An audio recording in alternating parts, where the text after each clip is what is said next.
Hey everyone, welcome back to another episode of the DJ Sessions presents the Virtual Sessions. I'm your host Darren, and right now I'm sitting in the virtual studios in Seattle, Washington, and coming in all the way from Hamburg, Germany, we have Florian Kruse. Florian, how's it Hello. going today?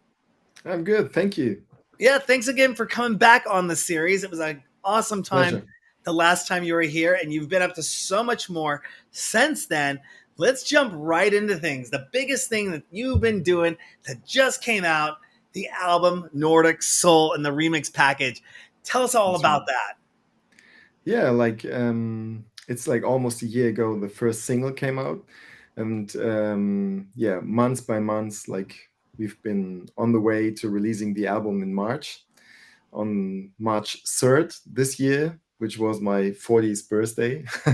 So luckily, like that was sitting on a Friday, so perfect. So I was out with the label last year, and we've been for dinner and then making plans for the album, working on this for, I don't know, 1.5 years already. And then we're just like making plans and stuff. And I had a look into the calendar, and it was like 3rd of March, my 40th birthday, perfect match. So let's do this. And yeah, so it's like some time ago, March, but now last Friday, the remix bundle got released, and we had like one remix like from the date of releasing the album every single month, and now the whole package came out last Friday. Nice. What an accomplishment. I mean, I saw the picture on Instagram. You're in the studio.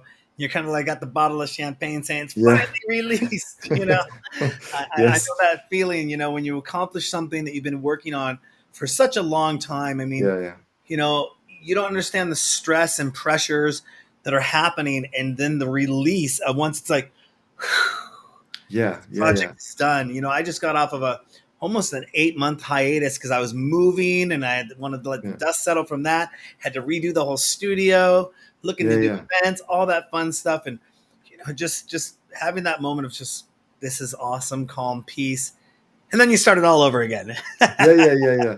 I mean, it's like the creative part is like a small part, like you're creative in the studio, you do the track, and then you do the arrangements and stuff. But everything that yeah is following, that's the work, like doing like the pre-masters, then sending it to the mastering studio, looking for remixes, making the stems ready so they can remix the tracks, organizing everything with the release schedule of collaborating artists, for example. So we had to delay the album a lot, just due to the release schedule of the other people who are collaborating with me on the album, because everyone has a manager, everyone has like plans and need like space for other releases and stuff. So it was like pretty tough, doing all this, and then of course getting more and more important, the social media part, like doing little videos, teaser videos, stuff like that. Yeah, so like you said, it was a big release for myself, also like getting the piece. Now it's out, now it's out in the world. People can listen to it, and we And finally made it. Yeah, what label yeah. was that released on? It's called Stone Free Berlin, and it's a label from Berlin, obviously. It's like business partners and friends of mine who run this. Yeah, like they had like some great artists before, like Joplin, for example, like a very rising artist, a girl from Berlin. Yeah, like she's doing amazing at the moment. And then also Verboten Berlin, it's also a cool live act, like very musical stuff. Yeah, they had like plenty of releases on the label. So for me, it was like the perfect match actually. Nice. What gives you what's the main inspiration behind you making music? The main inspiration like for the music. So Yeah. I mean, um, basically it's like the love for electronic music, and also like my roots of like I just like remember my older brother. He's 8 years older than me. I think I talked about him the last time we had like this interview, And like he was my big inspiration because he showed me house music and everything. Mhm. So I still remember all the nice old records. Like for example, this one here, it's like Mahogany Brown from Moody Man, one of my first albums I bought.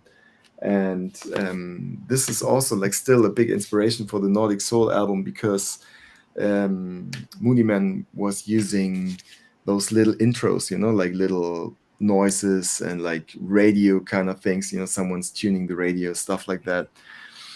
And yeah, I took this as an inspiration from the past and created something new, like with like Awesome. maybe influences of today. And you produce, you DJ. How many tracks do you produce in a month, and how many end up being released on average? Whew, yeah. Like I'm not the kind of guy who's starting something and not like finishing it. So I'm more the type of guy. If I start something, I want to have it finished, like to produce it until the end and make like a full arrangement and stuff. But yeah, I think like how many percent? Maybe 60, 70% is getting released, 30% stays on my hard drive. But it's like also, sometimes 2 years later you come back to an idea you were working on, and Mhm. yeah, there's still a chance to get them released later on. What's the longest time you've ever spent consecutively spent working in the studio on a track? Whew.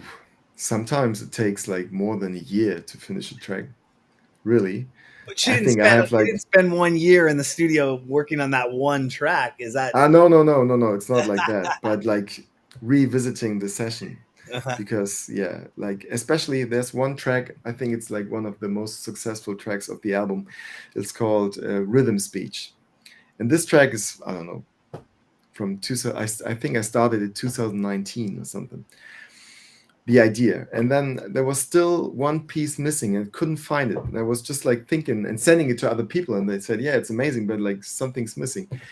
And in the end it was just like a spoken vocal. And I met a good friend of mine at the winter market in Berlin, Kulturbrauerei it's called, and his name is Kevin Knapp, and he's from San Francisco. um, he's doing amazing as well at the moment. Like, hi Kevin. Yeah, and he luckily he like sent me some ideas he had to the track, and that was the missing piece really.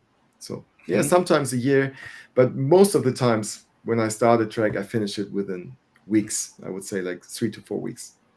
Now, are you a hardware or a software producer, or both? Both. Yeah. Both. And what are some of your favorite pieces of gear or programs to use? What do you use?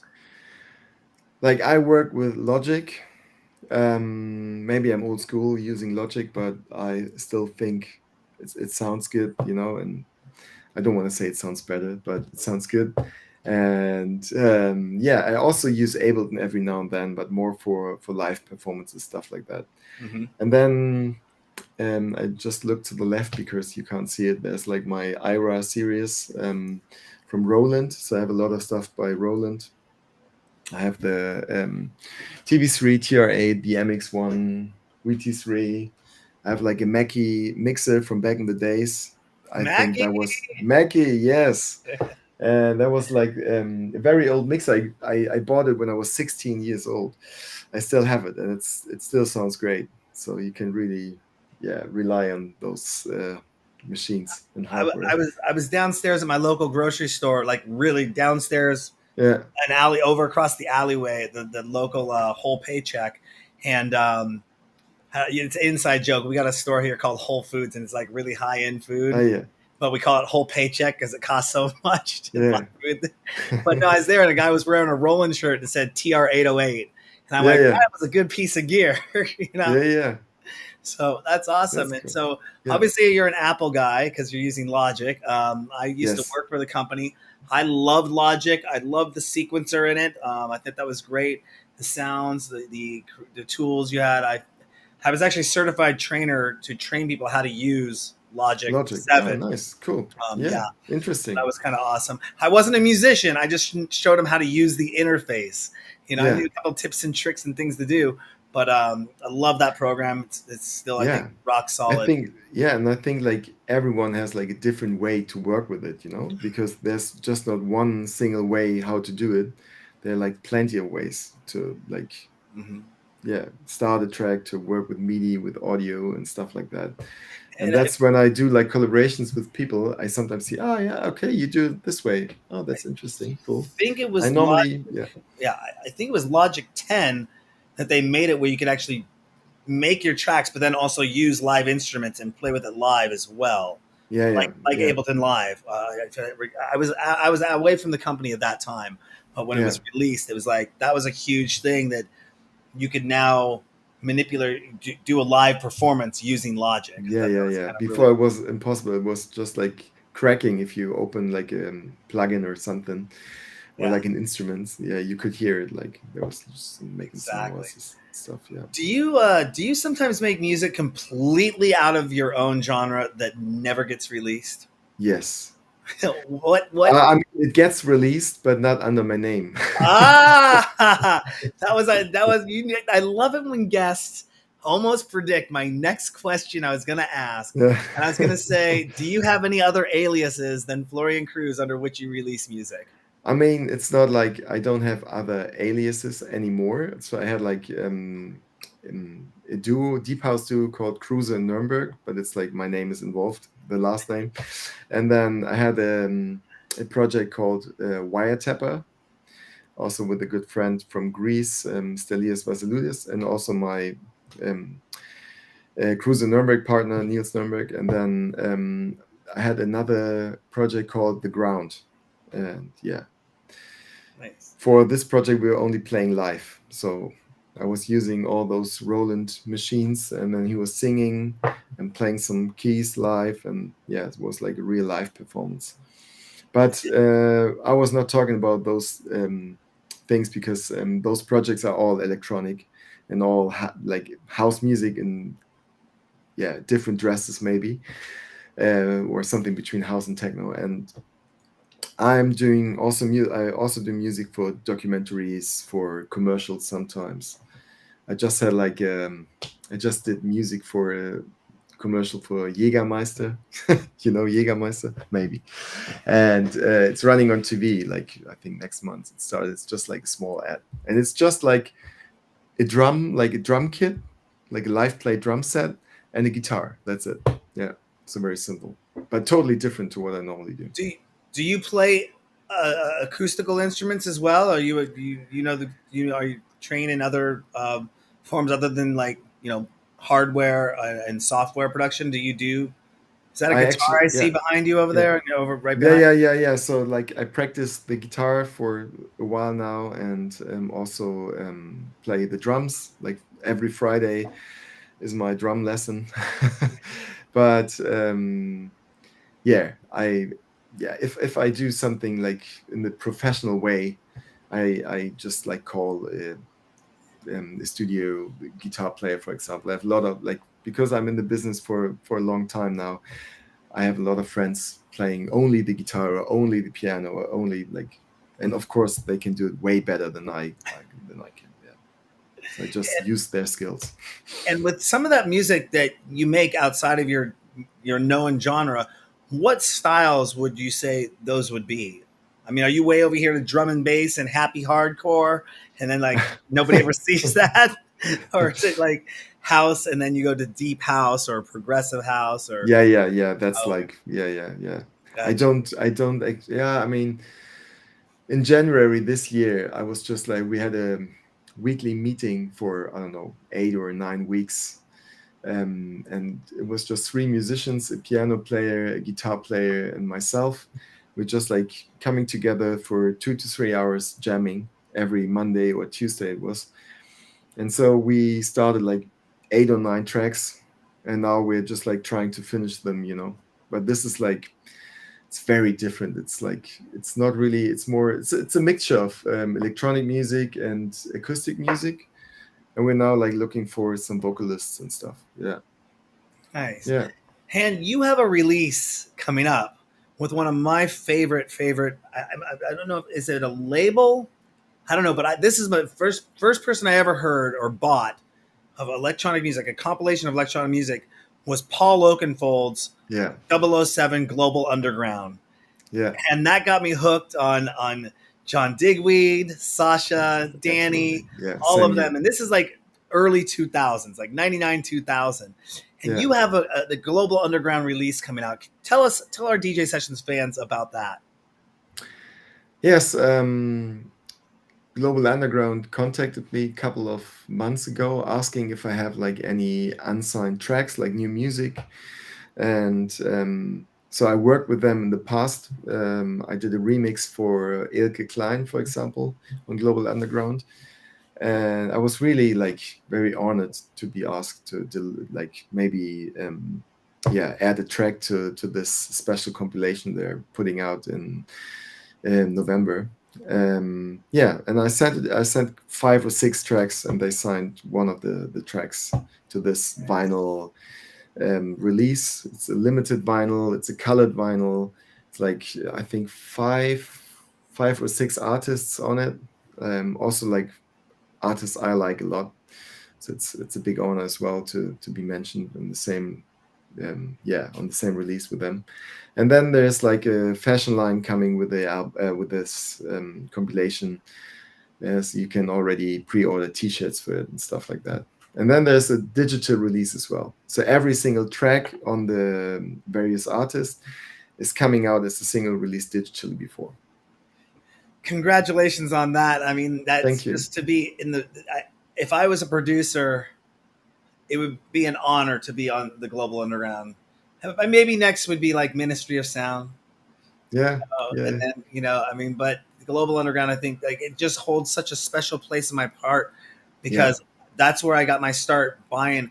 I mean, it was so funny. The Paul Oakenfold disc was sitting up by the register yeah, at the yeah, record store, and I just kind of picked it up. I'm like, "What's this? A double disc?" And it's electronic music. $20 for a disc. Normally, disc is 14.99, 15.99 US, and it was $20. And I'm like, "What's this?" I put that in. If that was a cassette tape, I would have burnt it out probably in the first month and a half. yeah, yeah, How yeah, yeah, I played that, But then, yeah. trusting that label, that brand, just top of the line. I mean, I think you can still put in the Sasha one today, and people wouldn't even know. They thought it was something that was current. It just came out yesterday. Yeah, yeah, yeah, You know, totally. It's like timeless, timeless. and also like so much effort they put into the design of the CDs or vinyls. Like like you remember like Nick Warren, for example, presenting Global Underground presents Nick Warren, for example, Mm-hmm. and then you had this like it was called Lima, I think, and then with the pictures from Lima, with the party scene, and then some like stories from the party scene in Lima, and the story of him and stuff like that. So you just got more than just the music. You always had a story to it, and then you could picture it, and has had like I still have like some of those old CDs. Mm-hmm. Yeah, I'm a collector, so I have vinyls and CDs, and I'm collecting. So, what What is your current top 5 record labels that you see over and over again releasing great tracks? If you could go one, two, three, four, five. Yeah, yeah, yeah. I mean, it's changing, because like some of them changed the path over the last couple of years, I would say. But still, there's some I could mention. Like one is a label I really liked back in the days when they were releasing deep house. It's called House Music. It's run by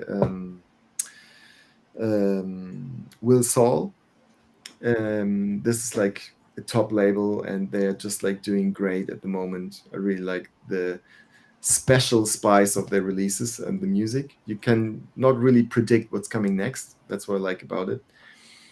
And then, of course, Dynamic is still like they're sitting here in Hamburg. Solomon with his Dynamic label is doing great, and I can always find music. Yeah, on this label. What else? Bedrock is still a label I really like. Also, like from back in the days until today, they're still putting out great music. Maybe I can mention some smaller labels I really like as well. Who else is? Yeah, I mean, um, that's not really. It's like also guys from Hamburg, Adana Twins. They have a label called Tau, Tau, Tau. TAU. Yeah, yeah.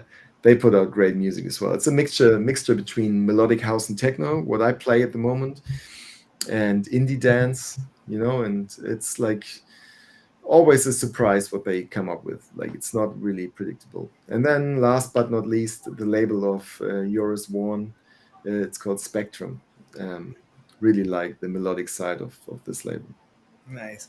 What is the most important things that record labels should do for their artists, and are they doing a good job with that?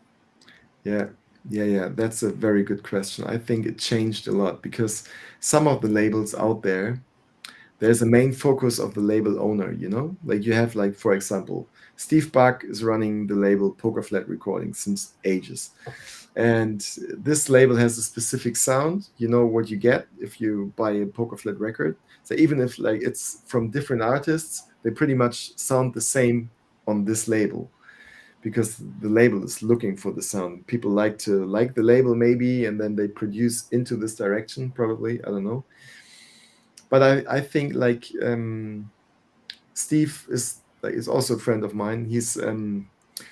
I think he's the one who's like getting the most out of it, running the label, having the sound, and then yeah, the focus is on him. And that's yeah. Most of the labels have like one big name behind it. Oliver Koletsky, for example, Steve for Talent, or Ein Musik with Ein Musiker. Yeah, and it's really hard to get out of their shadow, Yeah, sometimes. Is there something you would like to say to new and up and coming producers to watch out for when it comes to making their career successful? Whew. Um, what, yeah, like you mean some advice or Some advice, yeah. yeah, yeah, yeah. I would actually have a look to, like, I would not like follow trends too much. I would not like produce stuff like Afterlife is sounding at the moment just because it's like totally hyped and everyone likes this sound on the dance floor at the moment. You should go with where your heart is, what you feel, what like, because there's this one moment when the lights it's reaching you, it's like this, it shines on you, and then you are standing there with your type of music, your genre, your specific sound, and this is then it's your moment. Hmm. But if you try to copy what someone else did before, then you won't be better than him. Hmm. Hmm. That's my advice. That's Yeah, that's a really great piece of advice. stick to your own style and to Yeah, your spices in your music. and this is a big one that a lot of over the years, with the advent of social media coming into play and Yeah, having to manage social media and people having to do their own social media, what measures do you take to actively promote yourself, your releases, and your career? Do you have a PR person that you're working with, or is that an important asset for a DJ to have if they want to kind of break through the next level? I used to work with PR agencies. Yes, I'm trying like new ones every now and then. Also, like for the album, I was working with someone. I think like if you have like something big upcoming and you feel like, yeah, this could be like a door opener for my career, then you should like find someone good and then start working with this person. Maybe you get some advice or some recommendations by friends or other DJs around you. That helps a lot because I think yeah, it's like very tricky to find the right one. There's so many people out there pretending to deliver the best outcome for you, and then in the end, they don't really know what they're doing. Yeah, I recently was talking to I'd say one of the world's most popular in the electronic music scene. She does a lot of other stuff. I won't name drop her, but her price tag was $5,000 up front and $5,000 a month. And I'm like, Okay. how could it end up? I mean, I'm sure she's good. I'm sure she's going to get your name out Yeah. there. Her company's going to get your name out there. But I'm like, how can an independent artist afford something like that? What is the value add? And Yeah. is somebody just taking your money and running with it? I recently was talking with a company that I was going to bring on board to do some work for me, and they're like, yeah, you can give us $25,000, but we aren't going to guarantee any results for you. And I'm like, Yeah. why am I giving you 25 grand then? Yeah. Yeah. Yeah. I No, mean, you I can't. get it. You can't, you're not guaranteed a home run just because you're spending money and getting your No. name out there. But hopefully we can put together a deliverable that says, we will get you this much for this price, or we will get you, Yeah. X amount of things for this price. So it's very interesting in that world of PR of who can do what, who can pull what strings, and who knows who. Yeah. Yeah. Absolutely. How would you define success as a DJ producer? Would it be a Beatport top 10 hit, a sold out tour? What are your thoughts on this? Yeah, I mean, back in the days, I would say like a Beatport number one in a specific genre, for example, would be like, yeah, a goal. But it changed a bit, like I think nowadays it's like more important to play shows, good shows as well, and to get rebooked at the same venue. I think the rebooking is also like a very important part, not just play in the club once in a lifetime. Just try to play there once in a year, or every 6 months or something like that. Yeah, I think it's more important to get into gigs and touring and stuff like that. I mean, I'm not touring as much as I did like years back or like times before COVID. Still like suffer a bit from the COVID time, like but yeah, this summer was pretty good actually, so I'm very satisfied with this. And then like, I mean, for an artist it's also a goal to create an album, for example. That's important for me personally. Hmm? If you could change one thing that bothers you in the electronic music scene, what would that be, and how would you go about changing it? Oh, there are actually two things that come up to my mind. Okay. So we Let's have go time, for right? i two. can mention Yeah, i we can got mention time. two. We've got Okay. time. Yeah, yeah, okay.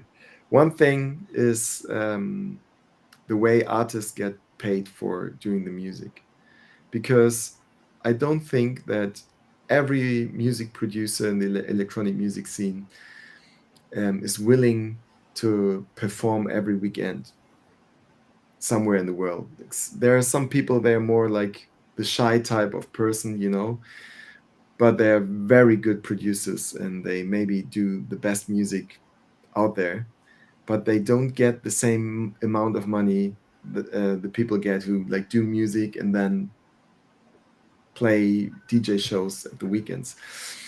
So I think the producing part and the way we get paid for royalties, or even licenses and stuff like that should be better, even for streams, for example.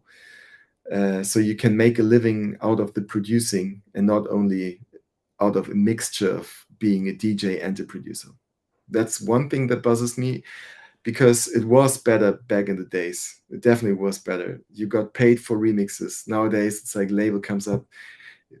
Should be an honor for you to do remix for a label.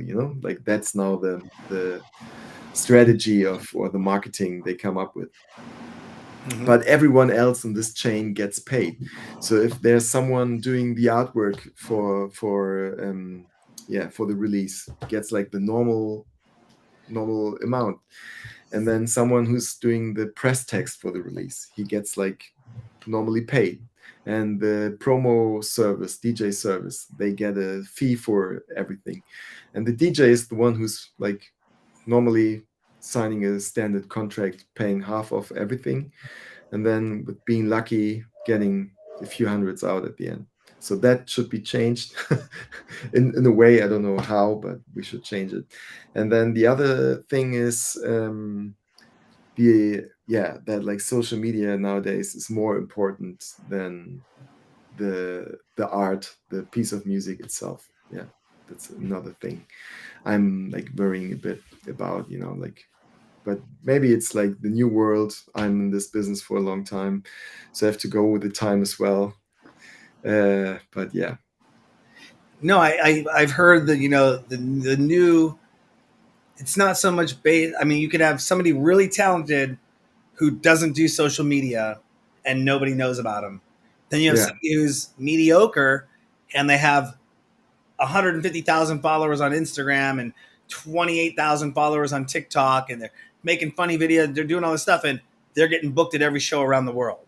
yeah, And that's one of the first things that I tell my resident DJs is, hey, if you really want to get booked to play, out of our city, you got to increase the socials, because what's going to set you apart, if you're here in Seattle and you, there's probably 10 of you in another city that they know they can go to, and they don't have to fly them in, they don't have to pay rider, they don't have to pay all that fun stuff. They can get them probably 50 to 100 bucks American dollars in their home city, and they're going to be able to bring their home following too, which is going to bring them into the bar and have their friends buying drinks, and they can play the opening acts. yeah, So what what's that dynamic look like, and how does somebody build that social following? And then you got to just sit there and be online all the time and networking and talking with people and and getting ads and all. It's yeah. it's a very different play, I think, than it was. I mean, I started. You started in 2007, right? Yeah. More or less, yes. Yeah. I Yeah. mean, I DJ'd before, but this was like my first vinyl release, Oh, okay. and yeah, like internationally, playing internationally, I started 2007. Yes. Yeah, I mean, I've been night clubbing for 32 years, and I just recently turned 49, so maybe 33 years. Yeah. but basically, seeing that change of how technology has changed the way we communicate, the way we can collaborate, the way the industry moves, and then all of a sudden seeing social media come into play and adding that into the mix, and almost having to have people hire social media managers, Yeah. Yeah. just 'cause you can't sit there and just text and talk and do everything all day long. It's just, Yeah. Yeah. I Yeah. mean, I just had the case. I was playing at Sonne, Mond, Sterne Festival, and yeah, most of the other DJs around me, they had like a social media manager with them, like doing, or even like a film team, with like two or three cameras, like one yeah, from the dance floor and then one behind and stuff, like to make like interesting content for later. yeah. And yeah, it not even costs a lot of money. It's also like I feel like, I mean, if always is someone around you, like you can't really focus on the set like back in the days when you were just Well, like focusing on your what you're playing, and now in every break you feel like, I should do a video for later, because other than, yeah, nobody will know how it was, like I need to post it in my stories and everywhere, and you're just like a little bit distracted from your normal flow in the set. and here's the other thing that I've heard: the downside of social media. Well, not only social media, but technology mixing with social media. You have that person in the crowd with a phone that's taking pictures or taking video. Yeah. And if all of a sudden I go like this and somebody catches me from the wrong angle, it may look like I'm picking my nose. And then they Yeah. put that out there and that picture goes viral. That it made Yeah. it look like I was picking my nose on stage when really I was just going like this, just, Yeah. or Yeah. maybe just rubbing some sweat off my face, or Yeah. whatever it is. Yeah. And they Yeah. capture it with, thousands of people going snap, snap, snap, snap, snap, snap, snap, snap, snap with their Yeah. phones. Then one of those go viral and you got that PR nightmare of like, well, is that a good thing that it looks like I'm picking my nose, or is it a bad thing Yeah. that it Yeah. looks like I'm picking my nose? And it might get 50,000 hits, or 50,000 likes, or angry face, whatever it is. But you know, it's just a huge dynamic shift of how do you conquer that beast, Yeah. of Yeah. social media. Absolutely. And I know a lot of, I put myself into the old school realm. And a lot of old school people like, I don't mess with it. But then eventually kind of have to cave in and go, okay, I got to get my Instagram up. I got to get my TikTok up. I got to be on Twitter. I got to be posting out there, even if it's just my releases. But, there is something I told my own crew. I said, you got to follow what's called the 80-20 rule. You got to be 80% personal. Like when I say personal, like check out the hot dog I'm eating, or look at this Yeah, cool yeah, play, look at this cool thing, yeah, and then go release, release, release. You know, so if yeah, yeah, yeah, yeah. it's eight Because posts to that's two not. posts, Yeah, the personal, the yeah, business post, you got to build that dynamic to yeah, build yeah, the character that people want to get interested in, come back and watch and follow, yeah. you know, and make that happen. So it's very, it's a fickle, it's not fickle, it's a very funny, interesting dynamic on social media. Yeah, Um, absolutely. And I don't think if it's like good for mental health, like having this in your back head all the time. Like you produce music and you feel like, okay, I shouldn't forget about like making content for social media. So how can yeah, I? And then you start thinking, okay, which angle is good to film me doing music? Okay, this one I had last time, so maybe this time I go from there. And then you're just like again distracted from what you wanted to do. You wanted to yeah, do sit down, just do music. yeah, And this is like also the fast world we're living in, like everyone's on the phone doing everything all the time. Like you can't even stand at a traffic sign without taking out your phone and just like scrolling quickly, and then oh yeah, okay, it's green now, you can put it yeah, back. And that's like very stressful for your brain, or for the brain, for my brain especially. I don't know, I can't speak for other people, but that's what I feel. So every now and then I really need like a small break from this. Like when I go on vacation, I've just been this summer again in Sweden in the nature, and this like really brings me down. It takes like almost a week to get like away from it, like sometimes after a week I forget like where my phone is located at the moment. So I'm like, where did I put it? This is like normally not happening in during yeah. normal life. But Totally that's, understandable. Yeah. yeah, yeah. So, speaking about getting away, you mentioned earlier, just switching gears here, you have children, Yes, two I have children. two kids. Yeah. Are they allowed in your studio? Yes, they are. Like they are Are invited. they I think invited? like, yeah, my son, he's like, he already has like 50 or 52 tracks done. Yeah, I mean small pieces, but like I think like one or two times a week we're gonna sit down here for 1 to 2 hours and do music together. So yeah, he started playing guitar at the age of 5, and now we're going together to learn the drums every Friday, because the guitar player changed. Like he was too old, and now a new one's there, and he said like he can't teach kids under 10. It's too, for him it's too heavy. Yeah, so, and yeah, it's hard to find the right teacher, like it definitely should be someone, yeah, you have a good feeling with, so. And Mhm. then my son said, yeah, but I would like to learn the drums too. I said, okay, that's great, so let's switch. Yeah, yeah, yeah, he's invited. So this like electric drum set there, like it's like more or less we're sharing it. Is it a Roland V drum? No, no, it's from Elisis. I don't know how you say it. Yeah, yeah, Nice. Would you recommend a career as a producer slash DJ to young kids? And what are the pros and cons about that? definitely. Especially when you're young, it's great, to travel around the world. I mean, when I was 15 years old, I remember my teacher was asking everyone in the class, what are you thinking you're gonna be um, when you're grown up? And I was like, back then I was saying like I want to be a DJ flying around the world and You actually said that? listening to my. So yeah, so I would still recommend it, and then to like learn about cultures and stuff like that. Are you Awesome. still there?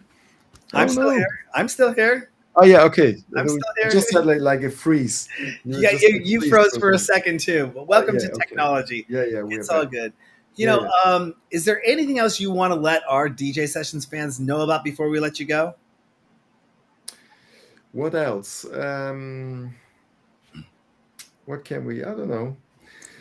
Please listen to the Global Underground stuff. Listen to my album if you find the time, and if you can take a moment, just like don't skip it. Just listen from the very beginning until the very end. Maybe you have like a road trip or something where you can just like let it run from track one till track, I don't know, 17. So Yeah. track 17. Yeah. Because I have many interludes. I think it's like, I'm not sure. Is it 17? 17 tracks, I think. Yes. Yeah. Nice. On the Global Underground or the Nordic No, Soul? no, the Nordic Soul Nordic album. Soul. Yeah. Awesome. Because I mean, it's, an album is a story, and you put the tracks in a row, like, and you think about how can I make it interesting if someone listens from the very beginning until the end. Yeah. Awesome. And where's the best place to send people to find out more information about you? It's my link tree, actually. Yeah. You mean Can you that link show? right there? Yes. That Awesome. was quick. Thank you for that, Darren. Yeah. Totally. Well, it's been a pleasure having you on the show, and we look Yeah. forward to talking with you in the future. Wish you good success on the Nordic Thank Soul you, man. and Remix Thank you for package having just me. released, and thank you again for coming on the DJ sessions today. Yeah. Thanks for the second invitation here. You're welcome. Have a good day. I go to bed now because here it's late, but you have a full day in front of you. Awesome. On that Enjoy. note, don't forget to go to our website, thedjsessions.com. Find us on TikTok, Twitch, Twitter, Facebook, all the places. X now is that what it's called, formerly Twitter. Thedjsessions.com, where we have 600 news stories a month, guest interviews, exclusive mixes, contests, and more, all at thedjsessions.com. Go there, follow us, find us out. That's Florian Kruse. I'm Darren, coming to you from the virtual studios in Seattle, Washington. He's coming in all the way from Hamburg, Germany. And remember, on the DJ sessions, the music never stops.